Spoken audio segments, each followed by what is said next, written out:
الرجيم بسم الله الرحمن الرحيم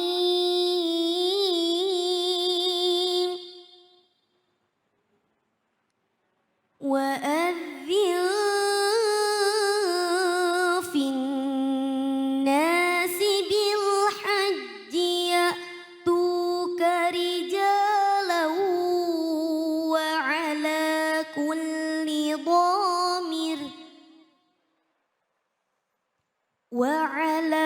كل ضامر يأتين من كل فج عميق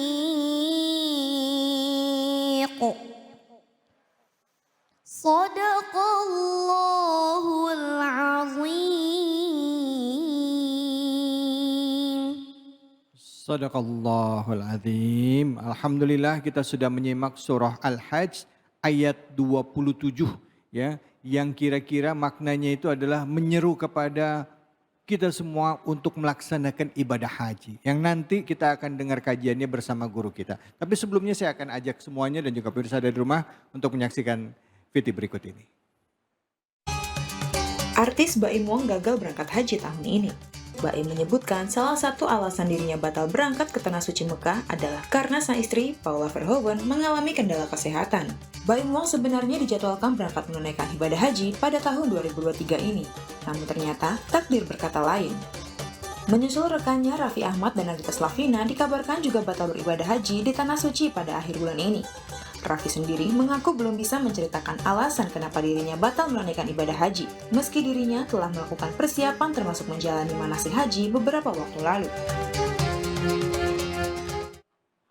Ya, itu tadi tayangannya ya, ada orang yang mudah berangkat, ada juga yang sudah mau berangkat nggak jadi, ada juga yang mau berangkat nggak jadi-jadi. Karena emang dari sekarang belum nabung-nabung juga ya Bu ya. Nah, untuk itu langsung kita simak bagaimana tanggapannya dan juga kajiannya dari guru kita Gus Hayat. Silakan Fadol Ki. Assalamualaikum warahmatullahi wabarakatuh.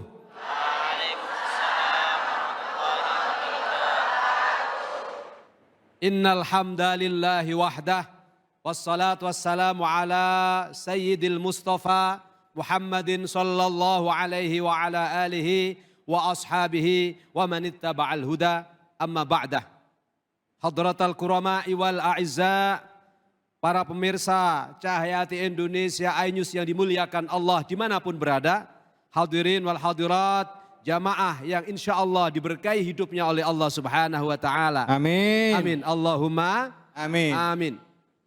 Hari ini kita bersama-sama menyaksikan jutaan kaum muslimin menjadi tamu-tamunya Allah. Mereka diundang oleh Allah untuk beribadah haji. Ibadah yang sangat agung, ibadah yang sangat mulia. Karena pahala orang yang melakukan ibadah haji, kalau hajinya itu mabrur, tidak ada yang lain kecuali surganya Allah Subhanahu wa ta'ala. Al-hajju mabrur, laisa lahu jaza illal jannah. Haji yang mabrur, tidak ada balasan yang pantas kecuali surganya Allah Subhanahu wa ta'ala. Hadis al-hajjul mabrur laisa lahu jaza illal jannah ini adalah motivasi utama bagi orang-orang yang beriman, yang dimampukan oleh Allah, memiliki syarat yang bisa memenuhi, bisa berangkat haji. Itu adalah jaminan surga yang kenikmatannya abadi dan selama-lamanya. Semoga kita semua segera diundang oleh Allah untuk bisa berangkat haji maupun umroh, menunaikan ibadah yang paling agung dan sempurna ini, karena ibadah ini penuh dengan kebaikan dan pahala. Setiap langkahnya saat kita berangkat dari rumah menuju Baitullah dicatat sebagai kebaikan, langkah berikutnya dicatat sebagai penghapus dosa, dan langkah berikutnya dicatat sebagai diangkat derajat kita di sisi Allah Subhanahu wa ta'ala. Senang apa enggak Bu? Bapak-bapak senang apa enggak? Senang, kalau enggak senang terlalu. Lebih-lebih ibadah haji ini adalah ibadah napak tilas, ibadah tarikhiyah, Ibadah yang tidak hanya menyempurnakan ibadah-ibadah kita dalam rukun Islam, yaitu menyempurnakan ibadah tauhid kita, membaca la ilaha illallah Muhammadur Rasulullah, juga menyempurnakan ibadah sholat kita, ibadah zakat dan sedekah kita, serta ibadah puasa kita. Tetapi lebih dari itu, ibadah haji adalah ibadah napak tilas mengikuti jejak baginda Rasulullah Sallallahu Alaihi Wasallam. Rasulullah melanjutkan jejak yang telah dibangun oleh Nabi Ibrahim alaihis. Inilah ibadah haji. Maka orang kalau mau berangkat haji tidak cukup dengan punya uang lalu berangkat. Tapi harus mempersiapkan diri dengan baik. Mempersiapkan ilmu, niat, dan spiritualitas. Kalau sudah punya niat, nggak punya ilmu, nanti di sana selfie. Betul apa enggak? Betul. Punya ilmu, nggak punya uang, nggak bisa berangkat. Punya ilmu, punya uang, tapi niatnya tidak karena Allah, hanya ingin dipanggil Pak Haji, insya Allah hajinya tidak bisa mabrur. Betul? Betul. Maka tiga-tiganya harus. Punya ilmu, punya niat yang bersih lillahi ta'ala, dan hatinya harus selalu bergantung kepada Allah. Hadirin wal hadirat yang dimuliakan Allah, ibadah haji ini dasarnya adalah surat Al-Hajj yang tadi sudah dibacakan.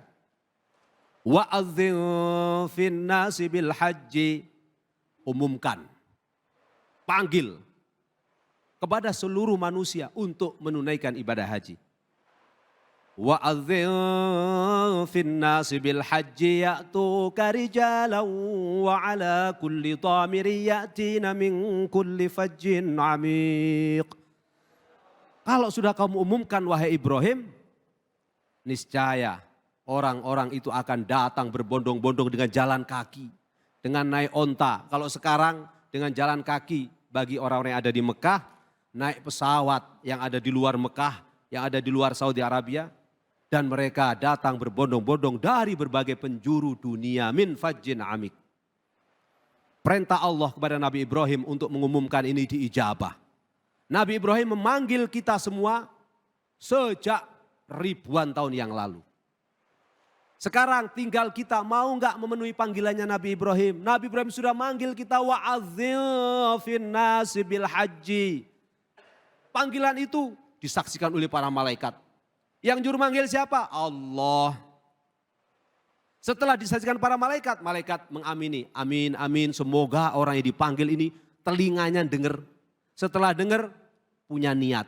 Maka hadirin wal hadirat yang dimuliakan Allah, pasang niat sejak sekarang. Kalau orang sudah punya niat, insya Allah pada waktunya sampai bisa berangkat haji dan amin. Allahumma Amin. amin. Kenapa Nabi Ibrahim disuruh memanggil? Karena sebelum ayat ini dalam surat Al-Baqarah, Allah memerintahkan kepada Nabi Ibrahim untuk membangun Ka'bah kembali setelah Ka'bah dihancurkan oleh banjir bandang eranya Nabi Nuh alaihis salam. Saya perlu ungkap sejarah ini biar kita semakin semangat dalam melaksanakan ibadah haji. Bagaimana sejarahnya haji yang pertama? Allah pertama kali mengutus kepada kita semua sebagai umat manusia Nabi Adam alaihissalam. Bapaknya kita semua, Abul Bashar. Ketika Allah menurunkan Nabi Adam ke bumi, yang pertama kali Allah perintahkan kepada Nabi Adam adalah membangun Ka'bah. Nah, Ka'bah itu menjadi kiblat, tempat untuk kita menghadap. Makanya Ka'bah nama lainnya adalah Baitullah. Nah, ketika Nabi Adam sudah selesai masa kenabian dan kerasulannya, datanglah Nabi Nuh. Umatnya Nabi Nuh tidak taat kepada Allah, tidak patuh kepada Nabi Nuh, akhirnya dihukum dengan banjir bandang. Seluruh dunia saat itu tenggelam. Jadi kalau ada berita banjir bandang terbesar dimanapun tidak akan pernah mengalahkan banjir bandangnya Nabi Nuh alaihis salam. Akhirnya Mekah yang saat itu sudah dibangun Ka'bah oleh Nabi Adam alaihissalam ikut hancur. Tinggal sisa-sisanya. Apa sisa-sisanya itu? Fondasi. Tinggal fondasinya. Nah, baru di masa Nabi Ibrahim alaihissalam Allah memberikan wahyu pada Nabi Ibrahim yang awalnya ada di Palestina untuk datang di antara dua bukit. Di situ ada lembah namanya Lembah Bakkah. Awwalu baiti wudi'a lin-nasi alladzi bi Bakkah mubarakah. Tempat pertama yang dibangun itu adalah di antara dua bukit yang ada namanya lembah Bakkah namanya. Maka di Mekah itulah dibangun Ka'bah yang fondasinya sudah dibangun oleh Nabi Adam alaihis salam. Maka Allah berfirman kepada Nabi Ibrahim, wa idh yarfa'u Ibrahimul qawaidah. Ketika Nabi Ibrahim itu diperintah oleh Allah untuk meningkatkan kembali, meninggikan kembali Ka'bah itu. Nabi Ibrahim dibantu oleh anak tercintanya Nabi Ismail alaihissalam. Untuk apa Ka'bah ini? Agar bisa disempurnakan pembangunannya.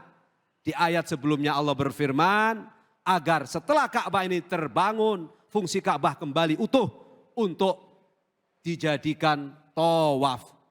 Littahirah. Untuk dijadikan i'tikaf dan untuk dijadikan kiblatnya kaum muslimin. Apa yang terjadi? Ya, ketika Nabi Ibrahim membangun dibantu oleh Nabi Ismail, beliau membangunkan tidak sendiri Pak, muter pasti. Nah, muternya Nabi Ibrahim bangun itu jadilah sekarang tawaf. Ketika istirahat sejenak jadilah i'tikaf, berhenti sejenak dan wukuf sejenak.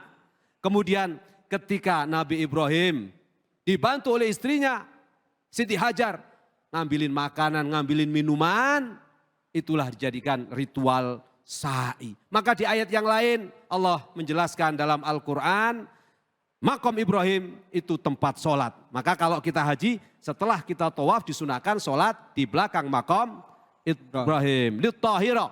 Untuk apa kita menyucikan? Ya, menyucikan Baitullah. Untuk apa?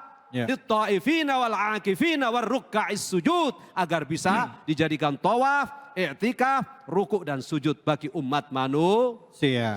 Itulah cerita ibadah haji. Maka kita yang sekarang dipanggil oleh Allah jangan sia-siakan. Jadikan ibadah haji kita sebagai napak tilas perjalanan Nabi Ibrahim. Sekaligus melanjutkan apa yang sudah disunnahkan dan diteladankan oleh Rasulullah Sallallahu Alaihi Wasallam. Baik, alhamdulillah, terima kasih banyak. Kiai, Gus Haji, terima kasih. Silakan ibu-ibu ada yang mau bertanya. Betul, langsung pertanyaannya apa? Baik. Bertanya. Assalamualaikum warahmatullahi wabarakatuh. Waalaikumsalam warahmatullahi wabarakatuh. Saya Siti Rohmah dari Majelis Talim Sabilillah. Mau bertanya Pak Ustadz, bagaimanakah hukumnya pergi haji bagi orang yang kurang mampu? Ya, saya mohon penjelasannya Pak Ustadz. Terima kasih sebelumnya. Assalamualaikum warahmatullahi wabarakatuh. Waalaikumsalam warahmatullahi wabarakatuh. Bu, yang ditanya hukumnya ya bagi orang yang tidak mampu. Yang belum mampu, kurang mampu ya. Silakan. Baik, terima kasih Bu. Bagaimana hukumnya bagi orang yang belum mampu tentang ibadah haji? Apakah orang yang belum mampu harus haji? Jawabannya tegas, tidak. Orang yang belum mampu tidak wajib haji. Karena ayatnya jelas, walillahi ala nasi hajjul baiti man istata'a ilaihi sabila. Haji itu hanya diperuntukkan untuk orang-orang yang sudah mampu istita'ah. Dalam kitab-kitab dijelaskan makna istita'ah ini adalah mampu lahiriah, mampu batiniyah. Kalau orang kaya tapi gila, wajib apa enggak? Enggak mampu. Kalau orang kaya tapi kendaraannya enggak ada, macet semuanya, mampu apa enggak? Enggak mampu. Orang kaya siap semuanya, fisik sehat, pikiran sehat, tapi di sana perang. Wajib haji apa enggak? Enggak. Mampu tapi pandemi, wajib haji apa enggak? Enggak. Jadi yang wajib haji siapa? Yang mampu lahir dan batin. Punya uang bisa berangkat. Lalu yang kedua, sehat badannya, sehat jiwanya, sehat pikirannya. Itulah orang yang diwajibkan untuk ibadah haji. Jelas apa jelas? Jelas. Baik, alhamdulillah.